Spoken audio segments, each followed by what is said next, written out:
আসসালামু আলাইকুম। গুরুত্বপূর্ণ খবর। বা ইউনূস সরকারও কি সাধারণ মানুষকে বোকা বানাচ্ছে?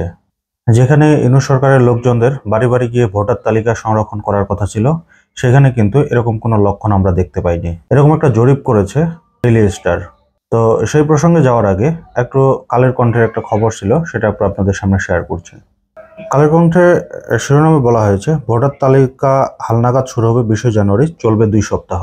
এবং খবরের বিস্তারিত যেটা বলা হয়েছে যে ভোটার তালিকা হালনাগাদ আগামী জানুয়ারি থেকে বাড়ি বাড়ি গিয়ে তথ্য সংগ্রহ শুরু করবে নির্বাচন কমিশন, চলবে 2 সপ্তাহ।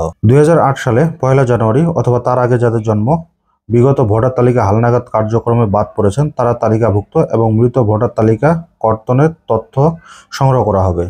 এ সময় তথ্য সংগ্রহকারী সুপারভাইজার ভোটার তালিকার নাম অন্তর্ভুক্ত ও কর্তনের জন্য নির্ধারিত ফরম পূরণ সহ প্রয়োজনীয় কাগজপত্রাদি সংগ্রহ করবেন।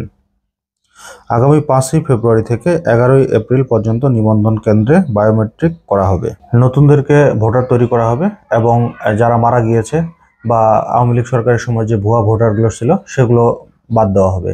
এরকম একটা প্রতিশ্রুতি ইউনূস সরকারের পক্ষ থেকে দেওয়া হয়েছে। তো তারা আদৌ কি এই কাজটি সফলভাবে সম্পন্ন করেছে? যদিও ইতিমধ্যে নির্বাচন কমিশনের পক্ষ থেকে বলা হয়েছে হালনাগাদ কার্যক্রম প্রায় শেষের দিকে, কিন্তু এখন পর্যন্ত কিন্তু সেটার সত্যতা আমরা ঠিক মতো পাইনি। তো এটা নিয়ে একটা জরিপ করেছে দৈনিক ডেইলি স্টার। যে জন্য বললাম যে ইউনূস সরকারও কি হাসিনা সরকারের মতো মানুষকে বোকা বানাচ্ছে কিনা, সেই জরিপটা প্রসঙ্গে আসছি। তো ডেইলি স্টার যে জরিপটা করেছিল সেখানে বলা হয়েছে যে ভোটার তালিকা হালনাগাদ করতে নির্বাচন কমিশনের কোনো কর্মী কি সম্প্রতি আপনার বাড়িতে এসেছিল? এই ইউটিউব কমিউনিটিতে 8,000-এরও বেশি দর্শক অংশগ্রহণ করেছিলেন এবং সেখানে 80% দর্শক বলছে যে না, তাদের বাসায় কোনো প্রতিনিধি আসেনি, এবং 20% দর্শক বলছে যে হ্যাঁ, তাদের বাসায় প্রতিনিধি এসেছে এবং ভোটার তালিকা হালনাগাদ করেছে। তাহলে তো এতটুকু বোঝাই যাচ্ছে যে ইউনূস সরকারও কোনো রকম দায়সারা একটা নির্বাচন করার পায়তারা করতেছে হয়তোবা।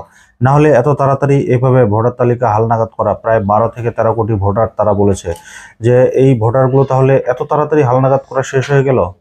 যেখানে স্পষ্ট তথ্য উঠে এসেছে যে 80% মানুষের বাড়িতে ভোটার তালিকা হালনাগাদকারী লোকজন যায়নি, এবং 20% মানুষের বাড়ি বাড়ি গিয়েছে। আর এই 20%-এর তথ্যই উঠে এসেছে এই জরিপে। হয়তো আমরা সত্যতার খাতিরে ধরে নিলাম যে 30% বা 40% মানুষের বাসায় গিয়েছে, তাহলে বাকি 60% মানুষ কি অপরাধ করেছে? তাদের তো খোঁজখবর নেওয়া উচিত ছিল। ইউনূস সরকারও তাহলে দায়সারা কাজ করছে, এটা কিন্তু ইতিমধ্যে এই জরিপের মাধ্যমে উঠে এলো।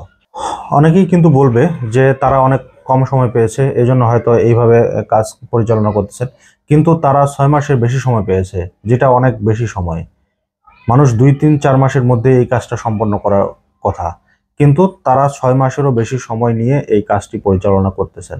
এখন যদি বলেন যে তাদেরকে নির্দিষ্ট সময় দেওয়া হয়নি, সময় সুযোগের অভাবে তারা এই কাজটি ঠিকমতো করতে পারেনি, তাহলে আমি মনে করব যে তাদেরকে সারা জীবনের জন্য ক্ষমতায় রাখা উচিত। তারা যতটুকু সংস্কার করবে ধীরে ধীরে করবে, এভাবে যতদিন যায়। তো দর্শক, আপনাদের বাসায় কি ভোটার তালিকা হালনাগাদের লোকজন এসেছে? যদি গিয়ে থাকে তাহলে আপনার মন্তব্য কমেন্টের মাধ্যমে জানান। তো আজকের মতো এই পর্যন্তই। আল্লাহ হাফেজ।